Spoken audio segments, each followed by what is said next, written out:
Hello, Internet, and welcome back to Makers on Tap, the podcast where makerspace directors drink and talk about making stuff and maker culture. Tonight, we have Joe. Hi. And who else is here? Billie Ruben. Where are you from? I'm from the internet, but also Australia. Yeah. Where at in Australia are you? I'm in Queensland, so thankfully not where most of the fires are right now.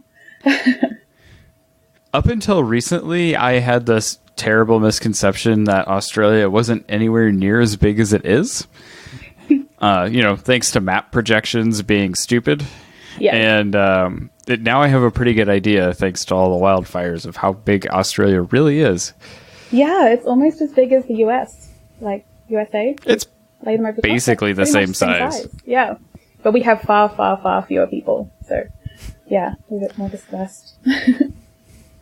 You've had a lot of interesting projects you've been working on. I've been trying to get you on here for a couple months now, and you have had several awesome projects.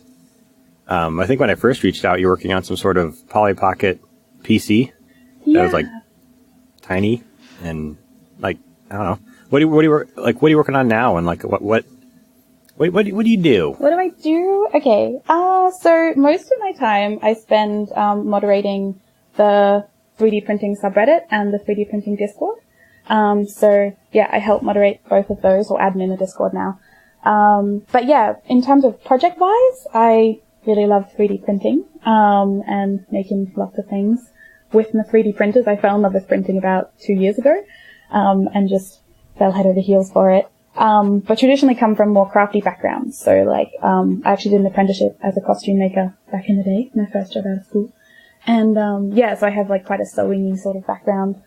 But yeah, the Polly Pocket Pie that I was working on a few months ago is sort of my first foray into the world of cyberdecks, which is like, I don't know, weird little kind of retro futuristic personal computers that are quite individualized to you.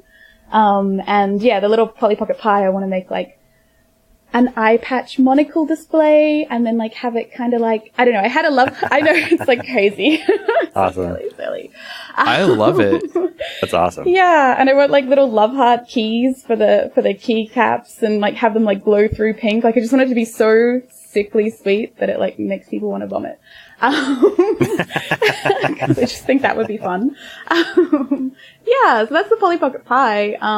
But I think that's not my normal sorts of things to work on. I make a lot of like educational, or like I don't know, things to help people learn to do printing quicker. Because I struggled quite a bit to get into printing when I first started, because I came from a totally non-technical background. So yeah, I've made things like posters and wrote a lot of the Reddit's wiki and stuff to just like try and help people get up to speed quicker, I suppose. I do a lot of that. Yeah, your posters are great. Yeah. Oh, thank you. Like, how did you put those together? It's like, shameful. Graphics-wise. Actually, it's very shameful because I mostly make them in PowerPoint. Oh no! I can use Illustrator, but I worked for a company for a long time that couldn't afford Illustrator, but I had PowerPoint, so I just got like really, really good at PowerPoint, and now I'm quicker in PowerPoint than I am in Illustrator, and it's embarrassing every time anyone asks, like, how did you make that? I'm like, oh, PowerPoint. Yeah, but that's the truth. I mean, the one I just released, though, I released one yesterday, that's sort of like CAD design tips, specifically tailored to 3D printing. That one was mostly done in between Fusion 360 and Illustrator, because I was exporting them as drawings and then changing colors and making them pretty in Illustrator. So, yeah, back to Illustrator again. Nice. Very cool. It all falls back to like the tool and the tool that allows you to create and doesn't get in your way, right? Yeah, exactly. Yeah. And I just got really, really quick at PowerPoint, and it has lots of shapes that are just handy to have and they're easy to customize, and yeah. Anyway, and you can export them as SVGs and whatever, so it's kind of the same. Yeah, I mean, kind of. So, like, really quick, back to the Polly Pocket PC. Is there like a whole like subculture of people that create these things? Yeah, so cyberdecks probably is that subculture. There's a subreddit and a very rapidly growing Discord group, which I also help moderate, that one of my friends started. Oh God, not even a couple of months ago, I think. It's really quite new. And there's just so many people contributing and making freaking amazing things. So yeah, there's a little Discord group that's a bit of a hub, for all things cyberdeck-ish.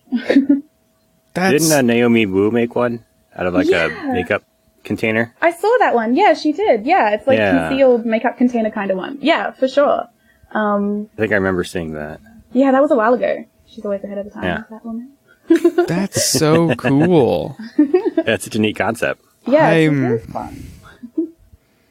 Don't need another project, but boy, could I really get into that.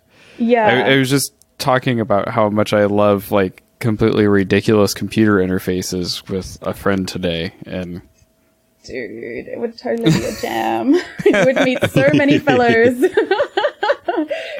people who love ridiculous computer interfaces. Yeah.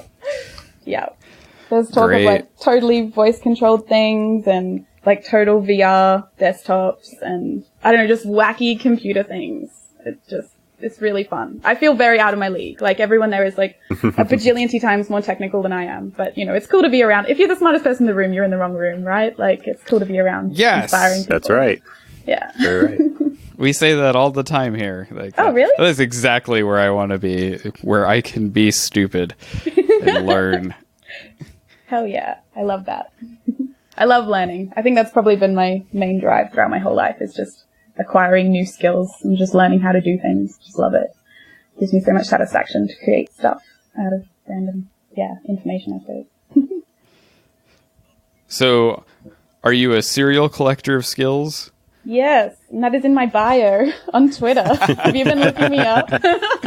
No, but that is another thing that we say a lot. Oh, man. Yeah. I'm in good company.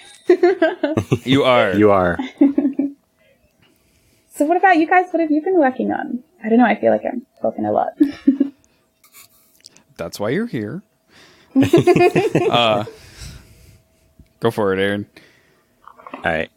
I've been working on an IoT makerspace access control system for like our machines and stuff. So it's like you badge it and it controls a relay, which determines if the machine can turn on or not. It's kind of like a safety interlock. Yeah, we have. So oh, sorry. No. The makerspace here is going through the exact same process. There's a free makerspace, free to the public here called The Edge, which is really cool. It's run by our state government. And they're going through the exact same process right now. And I know that they do lots of their stuff open source, so I don't know whether maybe you guys can learn from each other. How does that space work? Let's talk about that. Oh, okay. Sorry. Don't you want to finish what you're talking about? Everybody's heard my project. Have you listened to our million podcast? times over. Yeah, I listened to a few. It's just full of sidetracks. Heard it. Okay. Well, it's a really, really cool space. I hang out there a lot. It's usually open every Wednesday, Thursday, Saturday. But at the moment they're doing a huge safety review to implement exactly what you're talking about, basically, like a lockout system and all that sort of stuff. Mm-hmm. And yeah, it's a rad space. You got to pay for an induction, which I think is about $50. And then once you're inducted into the space, you have to be inducted into various machines there or be using it with someone who is inducted kind of thing. But other than that, materials is totally free. So you just pay for materials, or if you bring your own, you don't have to pay for materials. Yeah. But yeah, it's free. Other than that, they have like laser cutters and 3D printers and a big CNC machine, and it's like a dreamland. Yeah. Yeah.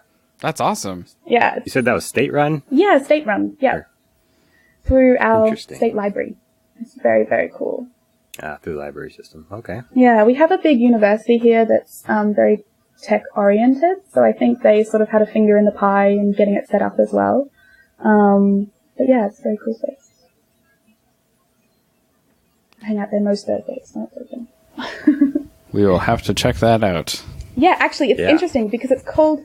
Oh, no, it's not. There's another space called River City Labs, which I know is what... Yeah, yes. right? The incubator? It's so crazy. Yeah. So that's another space here that's not quite the same, but also incubates like startups and stuff, which I thought was really interesting because, We've ran into them a lot over the years on the internet. tagging each other in posts on accident, sharing hashtags. It's been great. Well, it's a cool space, so, you know, you could be associated with worse things. It's also cool. Good. I have been... What have I been working on, Aaron? Oh, I've been working on the big CNC a ton. And I felt like I was making really good progress. Like I thought before I went on this work trip that I'm on that I would see it move. And then Thursday night I was assembling the uprights for the gantry. And at some point while I was cutting the left side, my router must have dropped steps while it was cutting the bolt hole pattern. Because none of my bolt holes lined up on the left side, but they all lined up perfectly on the right. No! Which was crushing. So I stopped.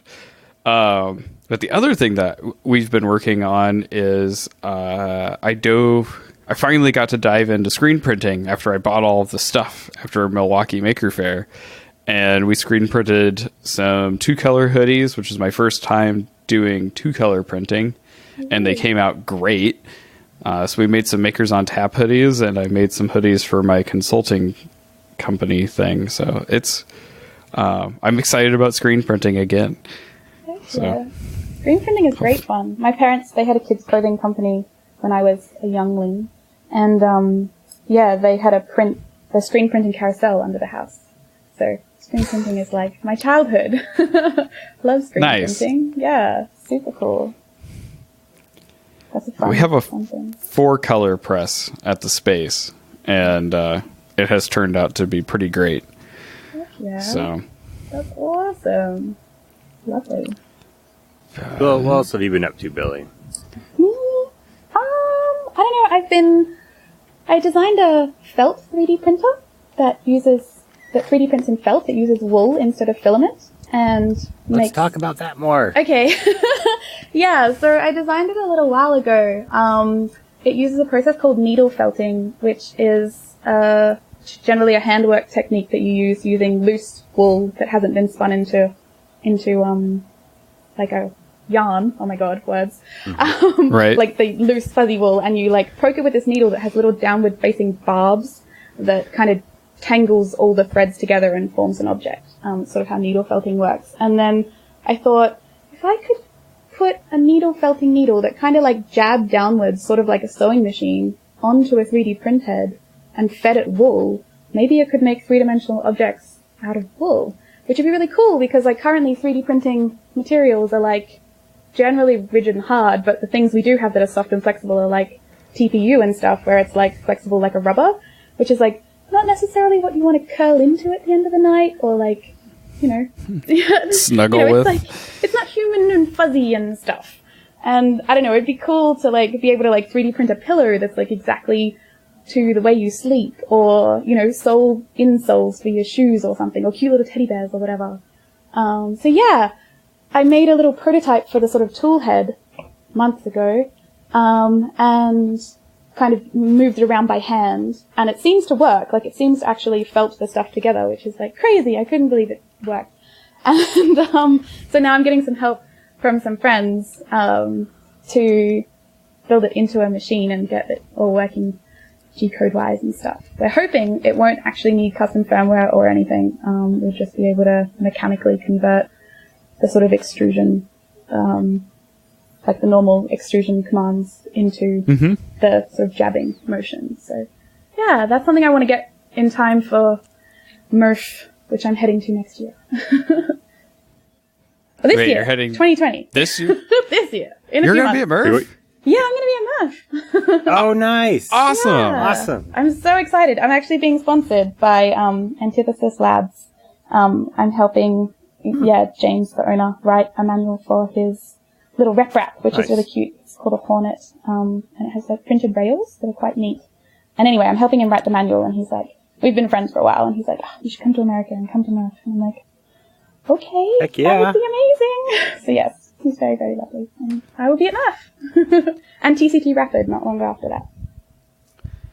I really want to go to Rapid this year. I need to find a way to do that. That's exciting that you're going to be at MRF, though. That's super cool. Are you guys going? Yeah. Yes. Oh, yeah. Hell yeah. Yes. We're only like 3 hours away. Yeah. Ah, cool. Awesome. Heck yeah. Oh, I'll have to buy you a beer. We'll buy you a beer. We'll buy each other beers. So last year we brought a keg of beer, and that got out of hand. And this year we're bringing a keg of beer, and we're going to try not to let it get out of hand. Right. Okay. We've grown a lot in the past year. Just the mindset's changing, not the keg. No, Cool. it will still be tasty, tasty beer. Heck No, yeah. Murph is it's a special place. There isn't an event like it anywhere else. You will see, but it is in the middle of this tiny, tiny town with like horse and buggy stalls at Walmart. Wow. And yeah, like it's the kind of place where if you're there, you didn't come on accident, which brings a very special group of people. It's great. Oh, that's so cool. I'm like actually like out of my brain excited. I've never even been to America too, so it's going to be like huge eye-opening for lots of reasons. And I'm there for most of April, so yeah. Oh, awesome. Yeah. Nice. I can't wait. Oh. Yeah. Well, Indiana is not exciting, but Murph is pretty great. Awesome. I'm not going to be in Indiana the whole time. I'm going to be in Seattle and San Antonio and a tiny bit in LA, and then obviously Anaheim for TCC. Goodness. So, Nice. Yeah, litting about. Seattle is like one of my favorite places. Oh, cool. What do you like about it? Well, aside from everything, it's just like I grew up driving to Washington State from Illinois every year with my grandparents. My aunt lives out on an island right off the coast, right by Seattle. And it just was like always an amazing place to go to. And when I was growing up, but Seattle's just like, it's got such a neat culture behind it. And, yeah, you'll see when you get there. It's just a very, very cool place. Okay. Awesome. I can't wait. I really can't. I'm like beyond excited. And like, know where you're going. Are animals going to kill you? Like, you just don't have to worry I'm about Australian. that. I literally this morning walked out of my front door and there was a spider as big as my hand that I actually walked into and touched with my body before I like realized. And then I was like, oh dang, go back there, lady spider. It was just an orb weaver. Like they're really lovely actually. But yeah, she'd made a web right in the doorway. I was like, this is not a good spot for you, lady. Go back to the rest of the orb weaver webs. Yeah. So yeah, I don't mind animals. You might run into that in San Antonio, but all the other places you're going, you probably won't even see an animal. Maybe Seattle. See like eagles. Oh, that'd be cool. I really want to see America. America. Yeah, I need to see an eagle, right? Yeah. I really hope I see a turtle bunny. What's the real name for a turtle bunny? Oh my god. Turtle bunny. Now I want to know what you're thinking of. Oh my gosh, I can't remember. Is it closer to a turtle or a bunny? More like they're the thing that is like a sand shrew from, Pokemon, but the real life one. Armadillo. Armadillo, yes! Oh my gosh. I really hope I meet an armadillo. Thank you for saying Sandshrew. Pardon? Thank you for saying Sandshrew. I immediately got what Yes, Sandshrew. putting down. Yeah. Turtle bunny is the best name, though. That's what my mate calls them. And then or dillos, which just makes me think of something else. Yeah, but turtle bunnies, I couldn't remember their real Heck name. yeah. I really hope I meet one of those because they just seem pretty rad. Like They're like, everywhere in the South. Like, you will see them. Heck yeah. They're everywhere. They're almost pests, but they're awesome. That's awesome. I'm so keen. Oh, what else? What are you hoping to see at Murph? Oh gosh, mostly just meet friends, like through the communities that I'm a part of, because I'm so active all the time. I just have so many friends that I've never met in real life. Like, I have real life friends too, but I have so many really close bonds. you sound doubtful. I do spend a lot of time on Reddit, so I can understand the doubt. But yeah, I just have so many friends that I just want to hug in real life and then be inspired by everyone's cool projects. Like, just 3D printing just gets me going. I don't know, it just kind of clicked in my brain and I just became obsessed, and now it's all I think about every day.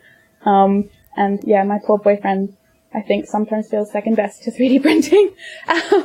So yeah, I'm very excited to just be in that environment, because like you said, lots of people say it's really special. So yeah, it should be really cool. I really want to check out Protoplaster. I know sometimes they bring a machine that like shows the filament being made. That would be so rad. Yes. Oh, I'd love to see that. Yeah. And just everyone's stuff. Everyone's amazing inventions. Yeah. Are you bringing any projects with you? I'll try and bring the felt printer if I get that going. And maybe it'll just be like the tool head, and maybe we can put it on one of James's machines, because, yeah, carting around a 3D printer for a month, probably not the most fun idea in my suitcase. No. But, yeah, I'll try and bring that. And I was also, working on a paper pulp printer.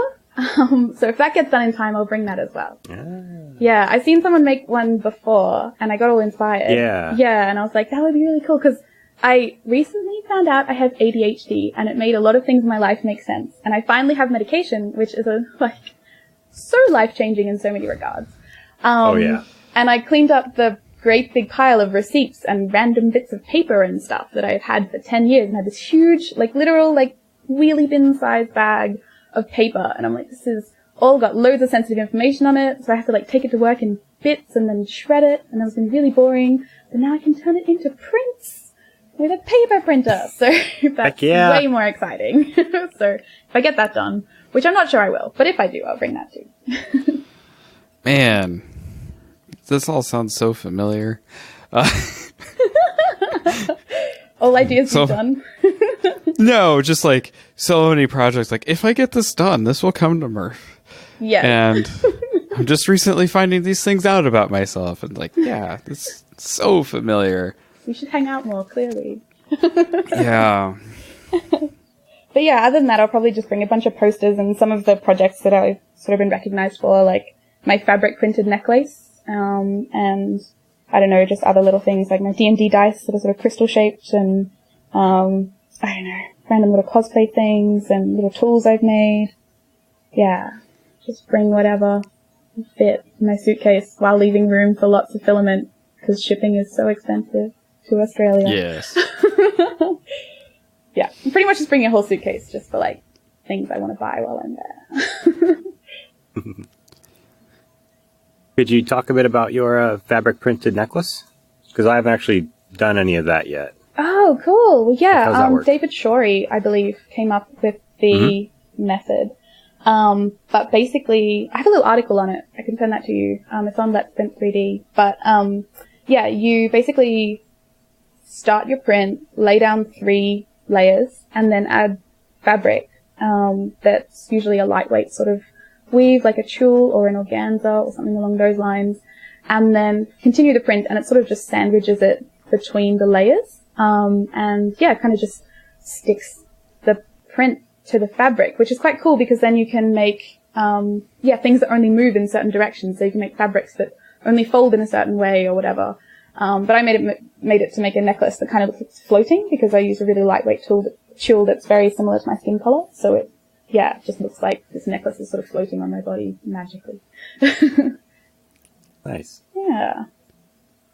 You had done something similar with that with SLA, right? With for your keyboard thing? Yeah, for the Polly Pocket Pi. Yeah. Very, very similar. I just tied the tulle to the bed of the resin printer before I started. I tried pausing it at the 3rd layer and then putting it on, but that didn't work. So you've got to do it before it starts. And, basically the same process. Just let the print continue, and then you end up with a little print that's stuck on the tulle so it can move around. And I use it as a membrane for a keyboard. So I could make new love heart-shaped buttons for the keyboard, because I needed to add extra sickly sweet. Did you have to add extra thickness to the first layer to accommodate for the tool, or were you able to just like go with your normal first layer height and kind of crush it? Go for it and crush it. Tulle is really, really, really thin. It's that stuff wedding veils are made out of.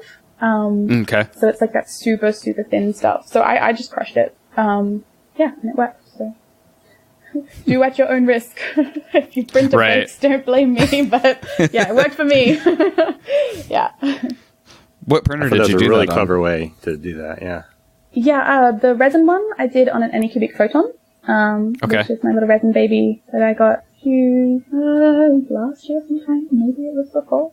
Love that little printer. It's been a great printer for the whole time I've had it. Though I'd probably get an LG Mars if I was buying now, because they just like have slightly fewer problems. But yeah, great little printer. Love the resin.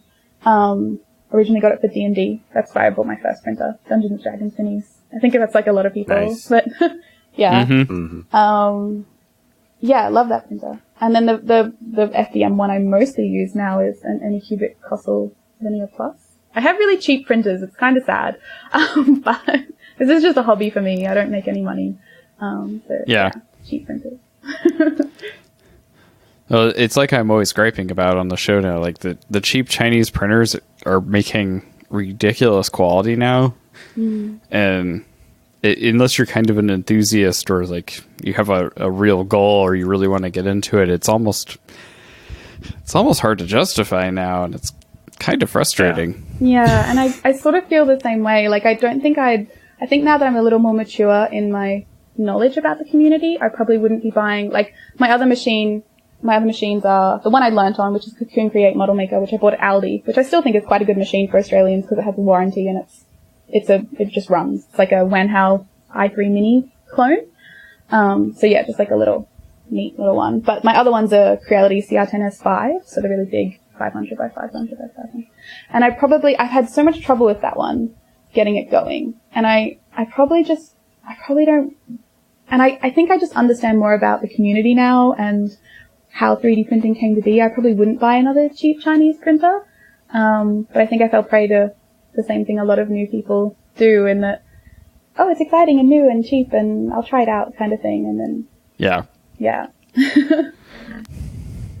Yeah, we always try to push people to support the people that are changing the industry. So like the people that are actually developing the technology and not the people that are cloning it. Yeah. But yeah. Mm-hmm. Yeah, and I think in future I will definitely be going that way. I want to sell my CR10S5 and get something else. Not sure what yet. Get something else. What we need is you'll get to meet all those people changing the industry at Murph. Yes. Exactly. I'll just let them convince me. Mm-hmm. And then I'll end up with 10 more printers. Yeah. You really just need to design your own and build that. I do not have those skills. I feel way out of my depth. It's way easier than you think. I don't know. I can barely even, I can make a light blink on an Arduino, and that is about it. You could design a printer. You'll be fine. Oh, nah. I like making them. I think it's not really a split, but there's people who really enjoy tinkering and the people who really enjoy using the tools to make stuff. And there's overlap, for sure. And I don't mind a bit of tinkering, but I think I really do like using the tools to make stuff and make weird stuff. I really like using the technology in places other people probably don't normally. I made a tool for sewing the other day, and yeah, I just like making, I don't know, weird little surface finishes, trying out gold leaf on them, or an iridescent sort of finish, or I simulated opal using the resin printer by adding glitters and pigments of different ratios and stuff. And yeah, I think I like that aspect, the capabilities of the tools more than the tinkering side. Yeah. I'm glad there's people like you out there. I really am. Yep. I keep thinking one of these days I'll do that. Because then I don't have to do it. Yeah. I saw your opals that you were doing. Those were super cool. How did you, what did you add to the resins to do things like that? Because I keep thinking about trying that. And then I get intimidated by if I add this to the resin, maybe it's not going to cure right. And I already hate resin printing so much. So fair. Well, I just kind of tried it and it worked, which is okay. Oh, yeah. But I basically just put a little bit of, I had some clear and some white resin, and put a little bit of those two together, and then I put some, it's called chameleon glitter flakes. They're like used for nail art and like fingernail art, like nail polish. And they're just these flakes of glitter you can get on AliExpress in like packs of 12 or whatever. And yeah, just put those in there, all the different colors I wanted. I looked at a real opal and I was like, those are the colors it flashes, so I'll put those ones in there and mix it up and see if it works, and it did. So yay. Some experiments don't work. Like I tried gold leaf and that just kind of settled to the bottom and just squished, and that wasn't as successful. You just end up with a few layers of goldish stuff, and then the rest was like green resin, so it kind of looked cool, but it wasn't what I was hoping. But yeah, I just kind of try things and hope for the best. Do you ever get held up by like anxiety about things not working out, and like you just like you don't try it and you don't try it and you don't try it, and then you finally get around to trying it and you're like, why did I put that off for so long? This turned out to be so easy. Yeah. I feel so attacked. My whole life. I think I'm like a lot of people, recovering perfectionist, I try to say, because yeah, it's that I want it to be perfect and I want to be perfect all the time, and I just want, you know, everything to be great all the time. And I try and remind myself that, yeah, growth happens in an uncomfortable place. You kind of gotta be uncomfortable to be in a growth zone. I hate it. You know, like, I try and Yes, remind so myself right. of that. But my therapist has helped a lot, but yeah. Yeah, we need the Chris soundboard for that segment there. Yes, we did. It's very, Big very oof. reality. Big oof. I try also to share my fails though. Like, I try to talk about them whenever I like do a build log and something did go wrong. I try to talk about it because I think a lot of people in our space, like 3D printing, you fail a lot, you know, like stuff, especially at the beginning, stuff doesn't stick to the bed or it comes out all gross and you're like, what is going on? And there's just so many variables. So I do try to talk about the failure thing because I think a lot of people experience it, and it can be really detrimental to creativity and expression and all that. Yeah. You just gotta do it. Just do it. And it's okay if it's not right the first time. It's a learning opportunity. Yes. Yeah, I always tell people they need a strong sense of adventure if they're going to dive into these things. It's Yeah, like, you definitely. really got to be willing to fail. Yeah, treat it like an experiment. I'm just experimenting with this thing. And if it fails, it's not like, I've failed and I'm a terrible human. It's just like, oh, well, I learned something. You know? Yeah. Hard. Oh, but it is. Well, but it is. We're not judging. I'm just the worst person for not doing it right the first time. Aww. Well, how do you get past it?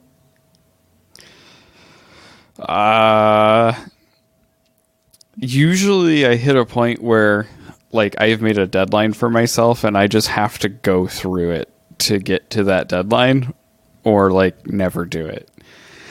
And it always ends up like I get to the point and I like force myself through it, and it's always something simple, like even as simple as like sending an email, which is just the silliest thing. But it like holds you up, and then you like force your way through it. You're like, why did I put this off for so long? Why did I not do this? This is so simple, and I could have been done with this and been so much farther already. Yeah, I feel you 100%. That was me machining the side plates for my big CNC the other day. It's like, I knew I could do this, and I finally did it. I was like, Aaron, why didn't I do this 6 months ago? This was so easy. Yeah. I had the exact same thing with the access control system with I made my first circuit board like last spring for this thing, and I designed it, and I got it all shipped in from China, and I was testing it out, and some of the circuits were bad, so I fixed them. But once I got my ESP32 on there, then I couldn't flash it anymore. Like something was holding some pin high, keeping it from flashing. And I'm not that experienced with electronics. So I'm kind of like, well, it's going to take me forever to diagnose and figure out. So just like needing to sit down with like my probes and just like poke things for like an hour or 2 hours or 3 hours in one sitting was intimidating. And then so I put it off for a good like 6 to 9 months until like a couple weeks ago. I'm like, oh, I got some time. You know, I'll just poke at it. Within 10 minutes, I figured it out. Oh, wow. I'm like, I could have done this months ago. Yeah. No, I'm exactly the same. And I gotta say, since being diagnosed with ADHD and getting medication, I'm like 100 times better in that department. Like previously, I could not keep my craft room clean for days at all, and it's now been clean for months. And I've been just producing so much more, and like that anxiety barrier is a lot lower. So I don't know. I'm not diagnosing people. I'm just saying, if you I've feel actually this had that way, for. talk to I've had ADHD since I was little, and I just always dealt with it. I never really had a need to get medication. Yeah. Like the past year, I've had so much stuff going on between work and running the makerspace and doing the podcast and raising a child. Oh, and wow. Stuff was starting to Yeah, that's fall apart. intense. My God. So I finally got some. I'm like, whoa, Yeah. things fit together now. Yeah, it's crazy. Right. It's crazy the difference it makes. Like, I was really worried that my creativity would go out the window and stuff. I'm like, maybe my disordered thinking is kind of like, you know, maybe the chaos of my thoughts is how creativity comes out. But I've actually just been producing so much more and not been so scared to. So, yeah. I felt the exact same way. Like, I felt if I took medication, like you always see in the movies, they're like, oh, well, it makes my head feel cloudy or something, you know, and it kind of almost like limits your potential to, you know, make you more focused. But I haven't felt any of that. So Likewise. This makes me feel so much better because I'm like, I'm like starting that path, and that's my real concern. Is like, well, you know, maybe my crazy is why I'm so good at these things, and to hear you guys, who I very much identify with, say that no, it actually gets much better. It just makes me want to get things figured out that much more. Dude, it focuses the crazy. It does. You can do stuff It's like with the your crazy. crazy's all the way out here. Yeah. Imagine all your crazy channeled. Yeah. right in front of you. Yeah. Like you just get a magnifying glass and like a lens. And I'm just doing this, focus it. but the listeners can't see me. Yeah. You're He is focusing your making, crazy like- right in front of you. Pointed motions face out the front lasers. of him. Yeah, face lasers. Face lasers, yes. It is. It's exactly like that. And I was really worried. Really worried before. And best decision in my life. Yeah. Aaron, So could you far, imagine how very much I new. could get done if I was focused? I'm scared for you. Oh God. Well, good luck on your journey, man. Yeah, it's a good journey to go down. Good luck on it. Thank you. I'm trying. The Good. medical society really hates me. Yeah, I hear stories about the medical system. Very sad. Yeah. They're like, you're just trying to get legal meth. And I'm like, no, I'm just trying to get my life together. That's all. Just this need the meth little for thing. for the life. Yeah. Yeah, no, I'm with you. It's very restricted here too. I'm actually like, how do I travel with amphetamines to America? Like, how do I go through customs and stuff? Like, these are all these thoughts I have to think about now. And I guess I get doctor's notes and stuff. But yeah, it is interesting being on a restricted job. Yeah. People ask me for it. They're like, can I have some of that? I'm like, no. What? Yeah. Yeah, I had friends that were like that, and like, it's like, no, I need this to like live my life, not get high. Yeah. Please leave me alone. And apparently when you have ADHD, it grounds you, and it's different for people who don't have ADHD. Like, it sort of centers me and focuses me, but apparently people who don't have it, they get high on it. Yeah. I don't know. It's all very new to me, so don't take anything I say as gospel. Is that kind of how caffeine affects you too? Caffeine kind of helps in general with the same symptoms, my doctor said. Same. But it also made me anxious. I have a lot of anxiety in general in life, and I would get quite anxious with too much caffeine. Yeah. I don't get anxious on my medication, which is nice. Yeah, he said the effects of caffeine activate the same centers in the brain that the ADHD medication does. Mm-hmm. So sometimes that helps with people. If that's enough, then just drink coffee. Then you don't need medication. But for some people, it's not enough. Coffee breaks me, but like Red Bull, I can like sit down and focus and like actually accomplish something. And I think it's the sugar, like kind of calms the anxiousness a little bit. I think that's called an addiction. Could be. Could be. Yeah, I've always been able to like drink a cup of coffee and then go to bed, which is apparently a problem. So, you know. My doctor did say a lot of people who have ADHD and don't get diagnosed until they're older end up self-medicating in some way or another, like through caffeine or even through alcohol, because it just kind of dulls everything. And so sometimes that can make it really hard to get medication because you have a history of using a substance like alcohol. Caffeine's obviously a bit different, seen differently. But, yeah, it can make it really hard for some people because they've been sort of self-medicating. Yeah. Yeah, my doctor was like, well, you never got diagnosed as a child, so you probably don't have it. And I was like, I don't think that's how this works. Yeah, I had really hippie parents who like just never went to the doctor, so they would have never known. When I actually pulled out my report cards to give to my psychiatrist when I was going through the sort of process, and she just like laughed the whole time while reading the comments on the report cards because she's like, this is like textbook, you know? Like, yes. So I don't know if you have any report cards, but take those to a psychiatrist and just see what they think. Mine, I just spent I went to a psychologist and not a psychiatrist, and she spent 45 minutes with me, and she's like, I don't know how you made it through the system without being diagnosed, but I have never met a more clear-cut case that wasn't diagnosed early. I was like, oh, all right. Cool. So, yay.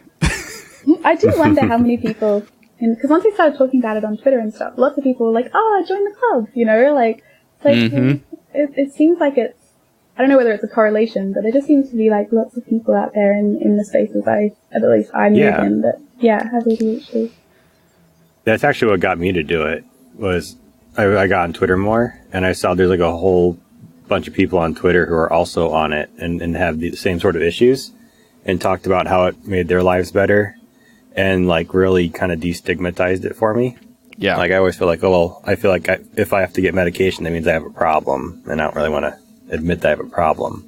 But they're like, no, it's just how you are. And this can just help you be a better you. Yeah. And that felt better for me. And that's what kind of got me to do it. Yeah, that's awesome. But it can be so wholesome. Especially coming from Reddit. The Discord's really wholesome. It can be. Discord servers I help in. It can really be. Wholesome, but Reddit is a struggle sometimes. Yeah. Reddit's just like a whole different side of the internet. Yeah, it's a place. And I've been there. What's it like moderating a big subreddit? Oh, I mean, it's definitely interesting. I when I first started on the subreddit, it was the first time I'd sort of put that I was a girl in my username on Reddit. I'd been on Reddit for many, many years.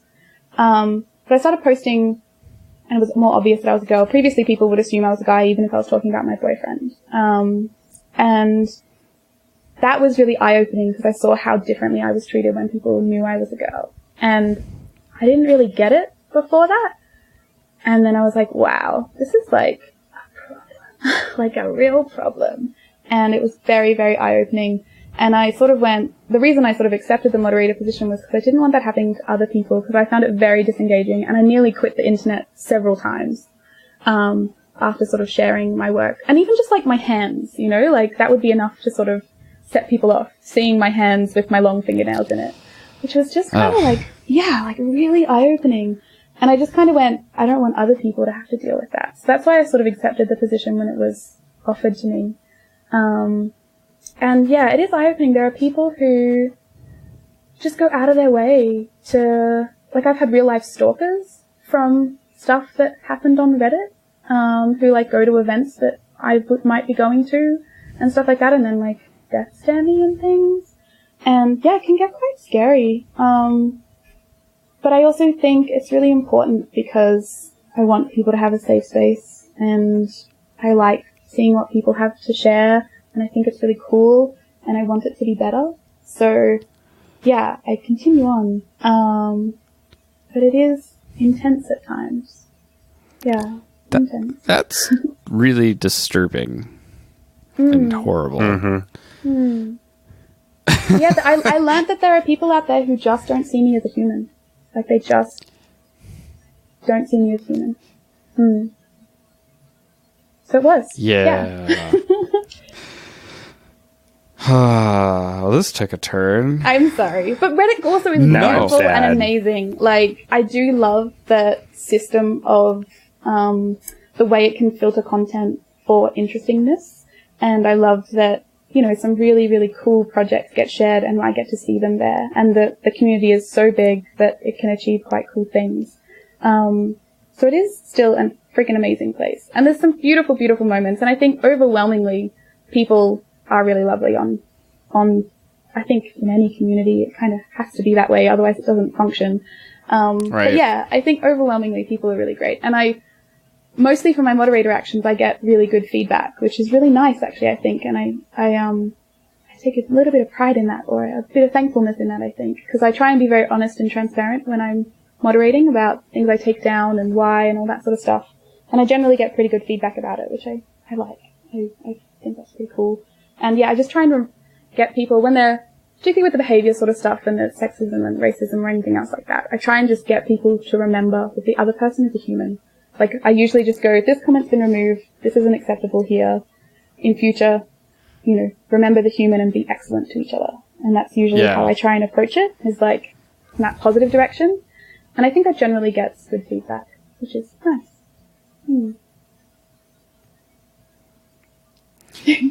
Sorry. Yeah. Bit of a ramble. No, it's very legitimate. And like, I think, like, I'm very aware that part of the internet exists, because of certain parts of my life, but like, it's also very easy for, I think, us to forget that people are so horrible to each other sometimes. I don't know where to go from here.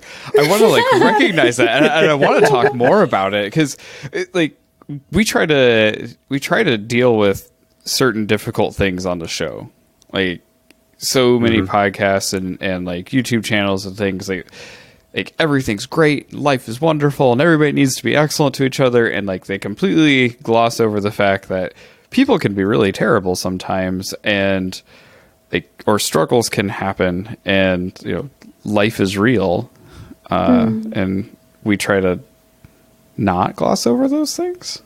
Yeah, it's cool. I think it's worth talking about. I do too.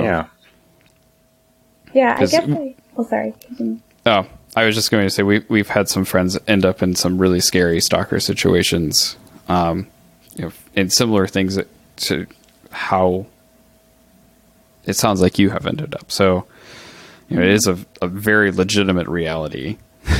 And it's really eye-opening that people would just take something, like it's just internet points, you know, and then go and threaten your life over it or something. It's really kind of crazy.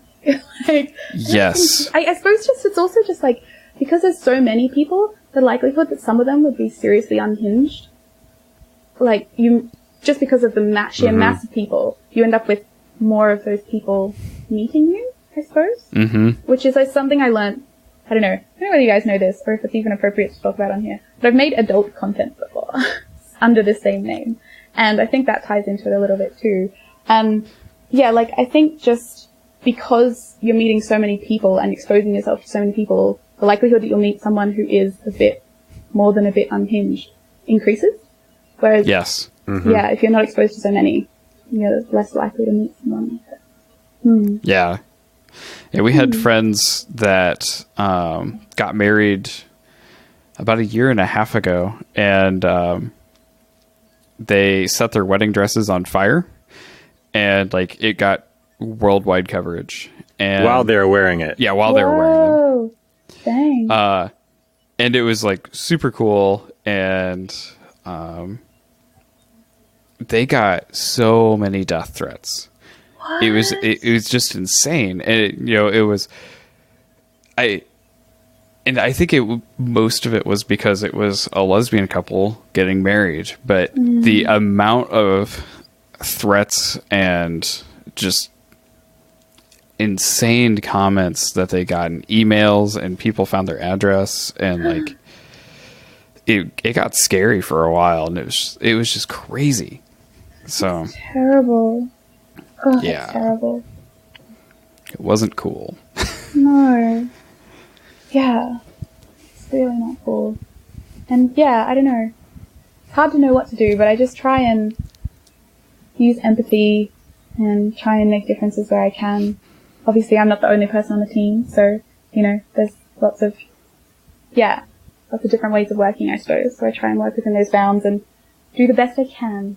And I try and be open to feedback. So if anyone's listening to this and they have some feedback about how the sub should be, and you think, and you have any ideas about how it could be improved, please let me know. Because I'm very open to all ideas. But yeah, just do the best we can. Because, yeah, well, not everyone's thoughts are beautiful, I suppose. Is something someone said to me once. Or not every thought is beautiful. I don't know. I think it was Winston Churchill said that spend 5 minutes with the average voter will be the worst case for democracy ever. You realize democracy will never work. I think there are studies, though, that show that the more people you ask a question of, the closer you get to a correct answer. Like, if you hold up a stick and say, how long is this stick? And you ask 2 people, you'll get, 2 answers, and both of them will be pretty wrong. But if you ask 100 people and then average them out, you get, like, down to 3 decimals or something, how long that stick is. So I think there's something to be said about the quantity of people involved in making a decision or coming up with a plan. But then you still have the majority deciding the rights of minorities. And in Australia, at least, that means the old deciding the futures for the young, because of the baby boomer generation and stuff. And yeah, I see a lot of tension between generations. And it's not just Australia. Yeah. There are flaws in democracy as a system, but I think I get frustrated here because we have a system that's technically not two-party, but ends up being quite two-party. And I think I get frustrated by the groupthink and the identity with a particular party.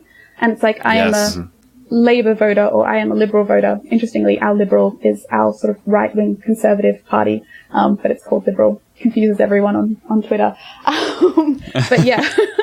But yeah, and that kind of breaks down the conversation into something non-productive. And I hope for a future where we are talking about issues and debating issues and not identifying with a group. And I think through technology, like, we all carry a smartphone, almost everyone does. And those that don't can have polling booths on the station and on the street rather. And we could just discuss things, suggest things, vote on things all ourselves without the middlemen of politicians, because they're so corrupt here. There's so much corruption. They just do whatever they're paid everywhere to do by whoever funds them, really, which is everywhere. So, and it's not just Australia. I hope for a future with a more direct democracy, I suppose. I think it would be a lesser of evils. Agreed. I've thought for a while, I wonder if something like, maybe not exactly, but something like Reddit, like a subreddit for not making laws, but for suggesting things to go to Congress. Like, essentially, instead of having like state representatives or senators to vote for things, you can say, as for everybody in the state of Illinois, get on the state of Illinois, subreddit, and, things that we care about as a state, and then the things that are most important bubble to the top. That's exactly what I've been thinking too. Yeah. Granted, all the brigading and the bots and all the crap, besides that, but that sort of concept. Yeah. I agree. I was wondering if that sort of concept would go over. Yeah. Totally. I've been curious. And then I've had very similar thoughts. So you kind of talk about what you think is interesting, and then they bubble to the top, and then maybe it goes to a second round where you debate the pros and cons, and then they're almost in 2 different streams. So pro this and con this. And then the best arguments in those fields filter to the top. And then you take that snapshot and you put it to a vote. And you kind of have to read both sides before you hit yes or no. And then, something like that. It's very vague, but. Or imagine like an actual representative whose entire platform is, I have a subreddit for myself. Like, yeah. I don't identify with any party. I identify with what my subreddit wants. Like for my my constituents subreddit, you know. So like, because like they're always like, oh, well, call your state rep, send them a mail or an email. I'm like, that's a lot of work for people to send it and then have people read it and then communicate it to them. Why not just like he can pull up on his phone and be like, this is what all my constituents want right now. Yeah. Yep. Like in real time. Yeah. There's a couple of spaces doing it here. We have this really great folk festival, which is not just folky stuff. It's also a lot of tech and science and artsy things. And it runs every year. It's called Woodford Folk Festival. It runs between Christmas and New Year's. And I went to the one last year, not the one just gone, the one before that.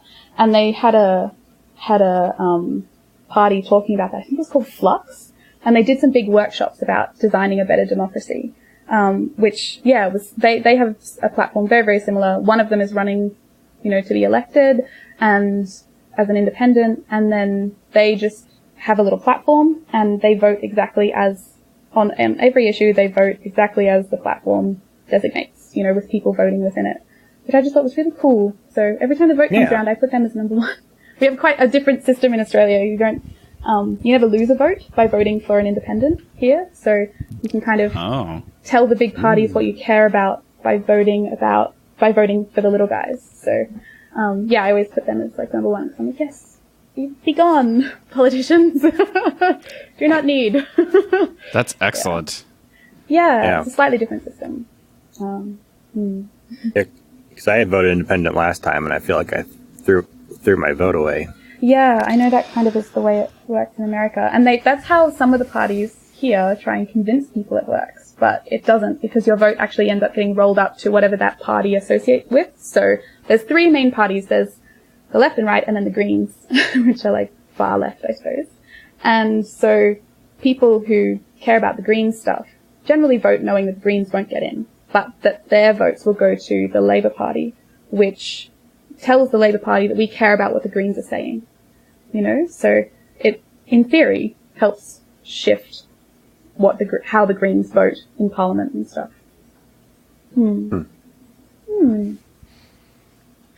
Politics. So much politics. Hope we haven't angered anyone in the audience with our opinions. I just immediately shut down when people start talking about politics. Just like, it's not that I don't care, but I don't have anything intelligent to add. It's been draining to follow it these past 4 years. It has. Yeah, I feel draining, absolutely. Yeah, I had to stop reading. I just feel like at some point. no matter what we're going to do, we're just going to get in an argument, and it's not going to be fun, and it's not going to change anything. I'm sorry for frustrating. Preaching at you then. No, it's fine. It's fine. I'm glad there are people that are passionate. Because I'm not. That's not the right attitude, but I've tried. We all have our things. Yes. It takes many, many people to make a world work. We all got to be a bit different, I think. Now, if somebody wants to talk to me about taking away free internet, I'll have an opinion then, but yeah, I'm not good at it. We got way off tangent. It started being not about Makey stuff a little while ago. Yeah, well, that's okay. That's our podcast. I hope I haven't been too depressing. Not at all. Talk about it's fun to have a making costumes for a while. Dose of reality. Oh, I get heavy quick. You might have noticed.